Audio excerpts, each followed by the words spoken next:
बहुत पहले की बात है। एक गांव में गोपाल नाम का आदमी रहा करता था।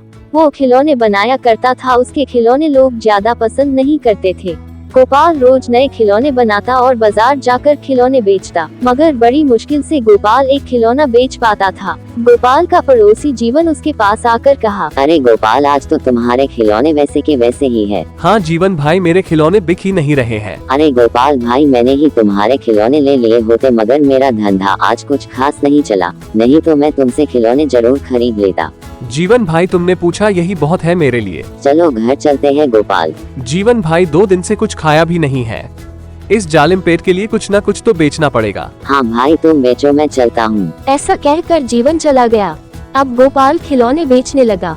थोड़ी देर में एक औरत और बच्ची गोपाल के पास आकर पूछने लगी कि ये गुड़िया कितने की है। ये गुड़िया 20 रुपए की है बहन। घर जाने का समय हो गया है, कुछ कम करके खिलौने दे दो, अब घर जाने का समय हो गया है। खिलौने उतने अच्छे नहीं है। एक काम कीजिए, ये खिलौने 15 रुपए में ले लीजिए, इससे कम तो नहीं आएगा। नहीं भैया, ये खिलौना 10 रुपये में देना है तो दो, मैं इससे 1 रुपया भी ज्यादा नहीं दूंगी। ठीक है, ये लो गुड़िया। औरत ने 10 रुपये देकर वो खिलौना खरीदा और वहाँ से चली गई। गोपाल को दिन भर की कमाई में 10 रुपये ही मिले थे, इसलिए गोपाल थोड़ा नाराज था। गोपाल अपनी टोकरी उठाकर घर जाने के लिए जल्द निकलता है। शाम होने के कारण वह जंगल के रास्ते से घर जाने लगा। वो सोच रहा था कि सारे दिन का कमाई 10 रुपये है, भगवान क्या होगा। वो जंगल के रास्ते से घर कभी कभी जाया करता था, इसलिए उसे डर नहीं लगा। गोपाल एक पेड़ के नीचे से जा रहा था, तभी उसे किसी की आवाज सुनाई दी। गोपाल गोपाल। गोपाल रास्ते में फिर से जाने लगा।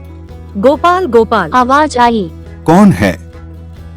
किसने आवाज लगाई? तभी गोपाल को पेड़ के नीचे एक औरत दिखाई देती है। आप कौन है और इतने रात को इस घने जंगल में क्या कर रही हो? मेरा नाम रानी है, मुझे मेरे घर वालों ने घर से बाहर निकाला है, इसीलिए मैं यहाँ बैठी हुई हूँ। रानी जी, इतनी रात इस घने जंगल में रहना ठीक नहीं है। आपको ठीक लगे तो आप मेरे साथ मेरे घर चल सकती हैं। ठीक है, मैं आपके साथ आपके घर आऊंगी।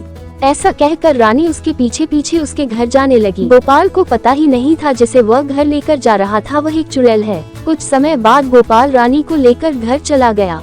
मेरे इस छोटी सी कुटिया में आप जहाँ चाहे वहाँ रह सकती है। इस घर में कुछ भी नहीं है। मैं आपको खाना भी नहीं दे सकता, क्योंकि 2 दिन से मेरा एक भी खिलौना नहीं बिका। सिर्फ एक ही खिलौना बिका है, उस 10 रुपए से चने लेकर आया हूँ। ऐसा कहकर रानी और गोपाल चने खाकर सो जाते हैं। रानी रात होने के कारण थोड़ी देर सोकर उठती है और वह अपने चुड़ैल के रूप में आ जाती है।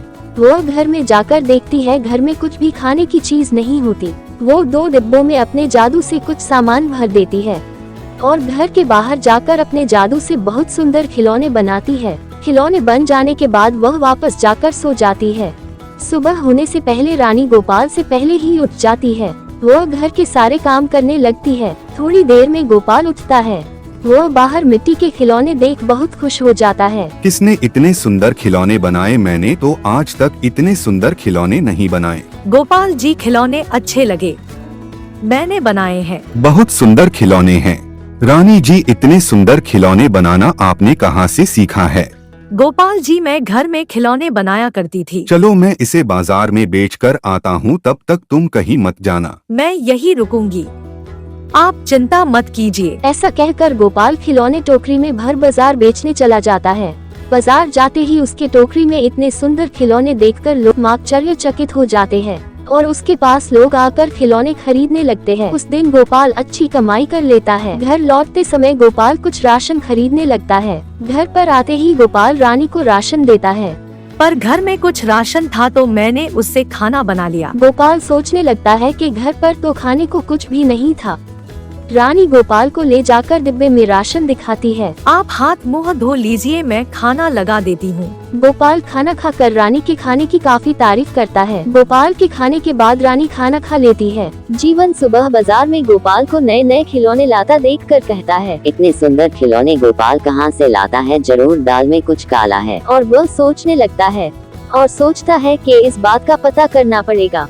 जीवन रात में गोपाल के घर के बाहर सो जाता है। आधी रात में जीवन को कुछ शब्द सुनाई देते हैं। जीवन गोपाल के घर में खिड़की से झांक कर देखता है कि एक चुड़ैल अपने जादू से नए नए खिलौने बना रही है।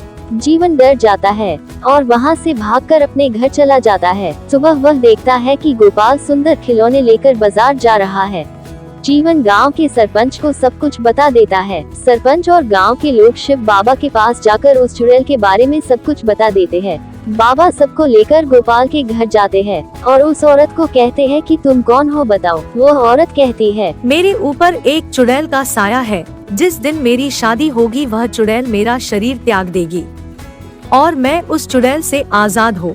बाबा और गांव के लोग उस औरत का विवाह गोपाल से कर देते हैं और वह औरत चुड़ैल की साया से आजाद हो जाती है और वो दोनों खुशी खुशी जीवन व्यतीत करने लगते।